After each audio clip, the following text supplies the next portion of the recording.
भुगतान न करने वाली मिल को नीलाम कर किसान को बना देंगे मालिक, बिजनौर में बोले सीएम योगी। मुख्यमंत्री योगी आदित्यनाथ ने कहा कि पहली बार अन्नदाता किसान किसी सरकार के एजेंडे का हिस्सा बना है। प्रदेश की 120 में से 105 चीनी मिलें एक सप्ताह में भुगतान कर रही हैं, शेष 15 के पेच कसे जा रहे हैं। इसके बाद भी नहीं सुधरे तो नीलाम कर किसानों को इनका मालिक बना देंगे। प्रधानमंत्री के नेतृत्व में भारत मात्र 10 साल में ही विकसित राष्ट्र बनने की राह पर चल रहा है। यूपी में अब कोरियाई कंपनीज करेंगी निवेश, प्रतिनिधिमंडल अधिकारियों से मिला, दिखाई रुचि। दक्षिण कोरिया के हेरोल्ड मीडिया ग्रुप और देवू कंपनी के प्रतिनिधिमंडल ने लखनऊ में यूपी सरकार के वरिष्ठ अधिकारियों से मुलाकात कर निवेश में रुचि दिखाई।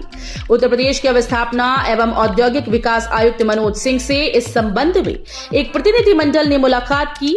प्रतिनिधिमंडल ने उत्तर प्रदेश में अपने परिचालन का विस्तार करने और राज्य की आर्थिक वृद्धि में योगदान देने के लिए यहां की विशाल बाजार क्षमता और कुशल जनशक्ति का लाभ उठाने में रुचि जताई। गोरखपुर की 6 फ्लाइट्स अचानक हुई रद्द, 1000 से ज्यादा यात्री हुए परेशान। गोरखपुर एयरपोर्ट पर सीएफटी में खराबी आ जाने से 6 उड़ानें रद्द कर दी गईं। इंडिगो की हैदराबाद, मुंबई, दिल्ली से आने वाली फ्लाइट गोरखपुर नहीं आ सकी, जिसकी वजह से गोरखपुर से भी ये 3 उड़ानें नहीं हुई।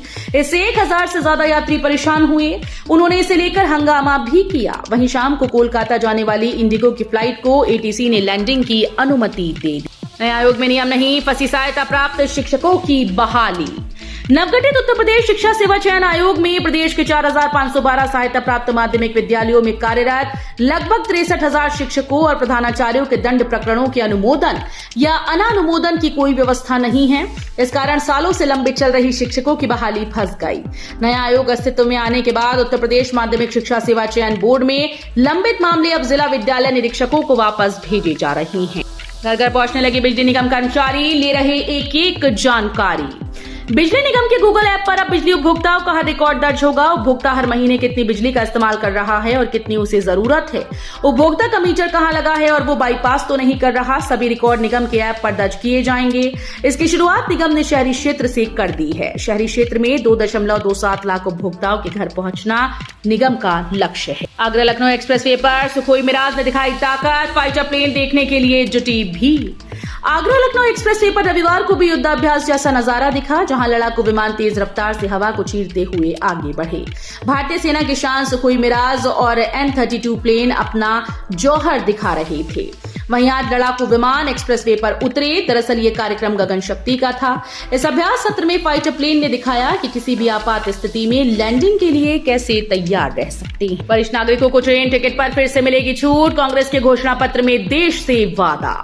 कांग्रेस ने अपने घोषणा पत्र में रेल किराए में रियायत का पांसा फेंककर देश के वरिष्ठ नागरिकों को साधने का प्रयास किया।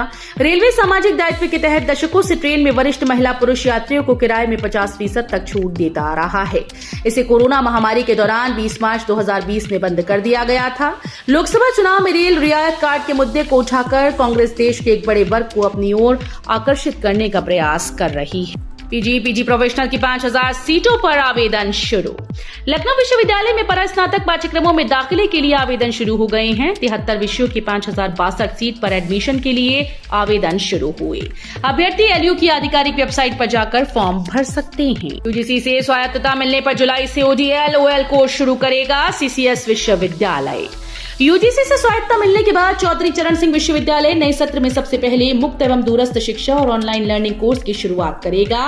बीए, बीकॉम, एमए, एमकॉम सहित यूजी, पीजी के 13 विषयों में छात्रों को उक्त दोनों मोड में पढ़ाई करने की सुविधा मिलेगी। इन दोनों मोड में विश्वविद्यालय का लक्ष्य ऐसे छात्रों पर है जो नौकरी कर रहे हैं और आगे पढ़ना चाहते हैं। रेलवे स्टेशन पर सस्ते दाम पर मिलेगा आटा चावल। अब आपको रेलवे स्टेशन पर टिकट ही नहीं बल्कि राशन सामग्री में सस्ते दामों पर मिलेगी। दरअसल इंडियन रेलवे ने 3 महीने के लिए एक पायलट प्रोजेक्ट की शुरुआत की है। इस पायलट प्रोजेक्ट के तहत केंद्र सरकार की ओर से सस्ते दाम पर आटा और चावल मुहैया कराया जाएगा। एक मीडिया रिपोर्ट में कहा गया कि रेलवे बोर्ड के एग्जीक्यूटिव डायरेक्टर नीरज शर्मा ने इस पायलट प्रोजेक्ट के मामले में सभी रीजनल मैनेजर को पत्र भी लिख दिया है। रामनवमी पर 4 मिनट तक होगा रामलला का सूर्य तिलक। वैज्ञानिक लगा रहे उपकरण, ट्रायल जल्द। रामलला के प्राण प्रतिष्ठा के बाद पहली रामनवमी कई मायनों में ऐतिहासिक होगी। 500 साल बाद रामलला का भव्य जन्मोत्सव मनाने की तैयारी हो रही है। इसी क्रम में रामनवमी के दिन रामलला के जन्म की घड़ी दोपहर ठीक 12 बजे सूर्य की रश्मियों से रामलला का अभिषेक यानी सूर्य तिलक होगा। सूर्य की किरणें करीब 4 मिनट तक रामलला के मुखमंडल को प्रकाशित करेंगी। मंत्री जेपीएस राठौर ने कसा तंज, बोले कांग्रेस यूपी छोड़ रही, सपा प्रत्याशी बदल रही। मिश्रिक लोकसभा क्षेत्र के सोशल मीडिया वॉलंटियर्स सम्मेलन में गौसगंज पहुंचे जनपद के प्रभारी मंत्री और प्रदेश के सहकारिता मंत्री जेपीएस राठौर ने विपक्ष पर जमकर निशाना साधा। उन्होंने कहा कि कांग्रेस अपना घर नहीं संभाल पा रही और उत्तर प्रदेश छोड़कर जा रही है। सपा पर तंज कसते हुए कहा कि लगातार प्रत्याशी बदल रहे हैं। उन्होंने नसीहत भी दी कि ईवीएम को दोष ना दें, क्योंकि इसी की बदौलत कांग्रेस और आम आदमी पार्टी के मुख्यमंत्री भी कुछ प्रदेशों में। जिले में गंगा एक्सप्रेसवे पर बनेंगे 3 इंटरचेंज, कई गाँव के लोगों को होगा लाभ। मेरठ से प्रयागराज तक जाने वाला 594 किलोमीटर का गंगा एक्सप्रेसवे बदायूं जिले से होकर निकल रहा है। एक्सप्रेसवे तक पहुंचने के लिए 3 इंटरचेंज बनेंगे। अब डहरपुर और बनकोटा के लिए यूपीडा की ओर से झंडी मिल गई है। हाथरस में मतदान 7 मई को, पीठासीन मतदान अधिकारियों का प्रशिक्षण आज 8 अप्रैल से। लोकसभा निर्वाचन को लेकर हाथरस जिले में 3 चरण के अंतर्गत 7 मई को होने वाले मतदान को लेकर प्रथम चरण में कार्मिकों का आज 8 अप्रैल से प्रशिक्षण शुरू होगा। इस प्रशिक्षण में पीठासीन अधिकारी व मतदान अधिकारी प्रथम को 2-2 पालियों में प्रशिक्षण दिया जाएगा। काशी विश्वनाथ धाम में धूप से श्रद्धालुओं के अचेत होने की सूचना वायरल, मंदिर प्रशासन ने बताया भ्रामक। श्री काशी विश्वनाथ मंदिर में रविवार की भोर से दर्शनार्थियों की लंबी कतार लगी है। भीड़ के दबाव में सुबह से दोपहर 1 बजे तक 9 श्रद्धालुओं के अचेत होने की सूचना सोशल मीडिया पर वायरल होने लगी। वहीं मंदिर प्रशासन ने इस सूचना को भ्रामक बताया है। केशव प्रसाद मौर्य का अखिलेश यादव पर तंज, बोले मुख्तार सपा की बीमारी, भाजपा पूरी तरह से स्वस्थ।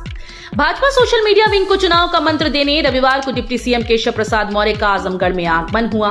इस दौरान उन्होंने मीडिया से वार्ता के दौरान सपा के राष्ट्रीय अध्यक्ष अखिलेश यादव के मुख्तार के घर जाने पर तीखी टिप्पणी करते हुए कहा कि ये सपा की बीमारी है, भाजपा पूरी तरह से स्वस्थ है। देश के बड़े शहरों से विमान से जाना हुआ सस्ता, 2500 तक की मिलेगी छूट। रामनवमी पर विमान से अयोध्या आना बेहद आसान और किफायती साबित होगा। स्पेशल ऑफर के तहत सभी विमान कंपनीज ने रामनगरी आने वाली फ्लाइट्स की बुकिंग पर 2000 रुपए तक की छूट देना शुरू कर दी है। ऐसे में जो टिकट पहले 6783 रुपए का था, वो रामनवमी पर मात्र 4176 रुपए तक आसानी से मिल रहा है। राहुल गांधी अमेठी से लड़ सकते हैं चुनाव, इस रणनीति के तहत 26 अप्रैल के बाद होगा फैसला। कांग्रेस पार्टी सूत्रों के अनुसार राहुल गांधी अमेठी से पार्टी के प्रत्याशी हो सकते हैं। पार्टी की ओर से इस बारे में संकेत दिया गया। सूत्रों के अनुसार राहुल गांधी आगामी 26 अप्रैल के बाद अमेठी सीट से अपना नामांकन भरेंगे। चुनाव ड्यूटी में गई 4 बसेस, गोंडा बलरामपुर जौनपुर सेवा बंद।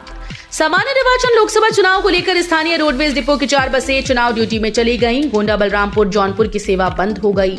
अमेठी लखनऊ मऊ आजमगढ़ व प्रयागराज रूट की सेवा में कटौती हुई। ऐसे में बस से सफर करने वाले यात्रियों को परेशानी उठानी पड़ रही है।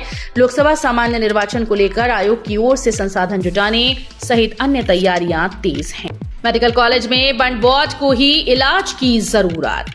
मेडिकल कॉलेज बने 3 साल हो गए, लेकिन गंभीर रूप से झुलसे मरीजों के इलाज का इंतजाम नहीं हो सका। ऐसे में उनका इलाज नहीं हो पाता, रेफर कर दिया जाता है। इससे मरीजों को गोरखपुर लखनऊ वाराणसी की ओर रुख करना पड़ता है। इससे उन्हें परेशानी तो होती ही है, आर्थिक बोझ भी पड़ता है। यह मामूली जले मरीजों को एक ही वार्ड में रखा जाता है। 1 लाख घरों से कूड़ा कलेक्शन का बन रहा वाहनों का रूट चार्ज, नगर निगम ने की ये तैयारी। स्वच्छ सर्वेक्षण 2024 में अच्छी रेटिंग और गार्बेज फ्री सिटी के लक्ष्य को पाने के लिए नगर निगम ने तैयारियां तेज कर दी हैं। निगम का लक्ष्य है कि 1 लाख घरों से 100% कूड़ा कलेक्शन किया जाए। इसके लिए कूड़ा कलेक्शन वाहनों का रूट चार्ट तैयार किया जा रहा है। नगर निगम पिछले महीने तक 150 कूड़ा कलेक्शन वाले वाहनों से 100 रुपए प्रति घर कलेक्शन शुल्क के हिसाब से 20 से 21 लाख रुपए वसूल रहा था। 10 दिन बाद 3 घंटे से ज्यादा नहीं आएगी बिजली। आरडीएसएस के अलावा 15 से नहीं होंगे कोई भी कार्य। कानपुर में लंबी बिजली कटौती से लोगों को जल्द राहत मिलेगी। 10 दिन बाद 3 घंटे से ज्यादा बिजली नहीं जाएगी। 15 अप्रैल के बाद से बिजली संबंधित मेंटेनेंस कार्य भी नहीं होंगे। केवल रिवैम्प डिस्ट्रीब्यूशन सेक्टर स्कीम के कार्य ही किए जाएंगे। बढ़ती गर्मी के बीच बदलेगा मौसम। यूपी में इस तारीख को होगी बारिश, आंधी तूफान की भी चेतावनी। मौसम विभाग ने बताया कि उत्तर पश्चिम उत्तर प्रदेश और आसपास के इलाकों में इस समय वेस्टर्न डिस्टर्बेंस है। इसके अलावा एक और वेस्टर्न डिस्टर्बेंस 10 अप्रैल से पश्चिमी हिमालयी क्षेत्र में दस्तक देने जा रहा है, जिसकी वजह से मौसम का मिजाज बदलेगा। मौसम विभाग के अनुसार हिमाचल प्रदेश में 10-12 अप्रैल, जम्मू कश्मीर में 10 से 12 अप्रैल को हल्की बारिश, बर्फबारी, आंधी तूफान, बिजली कड़कने की गतिविधियां हो सकती हैं। यूपी में हीट वेव की आशंका के बीच बदला स्कूल्स का समय। पश्चिमी विक्षोभ का प्रभाव 10 तारीख की रात से दिखने लगेगा। पूरी तरह प्रभाव शुरू होने के बाद बारिश के साथ तेज आंधी आ सकती है। हमौसी स्थित मौसम केंद्र के वरिष्ठ वैज्ञानिक अतुल कुमार सिंह के अनुसार इसका असर व्यापक होगा। पश्चिमी विक्षोभ गुजर जाने के बाद रात के तापमान में गिरावट होगी। टिकट न मिलने से क्षत्रिय समाज में आक्रोश। ठाकुर पूरण सिंह बोले, भाजपा को भुगतना पड़ेगा खामियाजा। सहारनपुर जनपद के नानौता में आज आयोजित किए गए क्षत्रिय महाकुंभ में कई प्रदेश के लोग भागीदारी करने पहुंचे। आयोजकों के अनुसार बड़ी तादाद में समाज के लोग शामिल होने पहुंचे। सम्मेलन में कई महत्वपूर्ण बिंदुओं पर चर्चा की गई। भाजपा को हराने के लिए एकजुट होने का आह्वान किया गया।